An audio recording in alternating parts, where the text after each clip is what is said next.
What's up, TikTok? This is the 18th ramen recipe. Pieces of pork in the skillet. Seasoned salt, onion powder, garlic powder, pepper. 3 tablespoons of soy sauce, 3 tablespoons of vinegar. 1 potato diced, yup. Some onion and minced garlic, yup. 3 bay leaves, yup. Half a cup of water, cook for 10 minutes on medium heat. Look at that. The juice thickens, awesome. Cook noodles for 1 minute, yup. Drain 2/3 of the water, throw in the season package.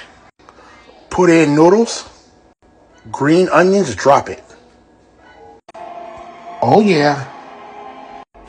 Pork adobo ramen noodles. Oh yeah.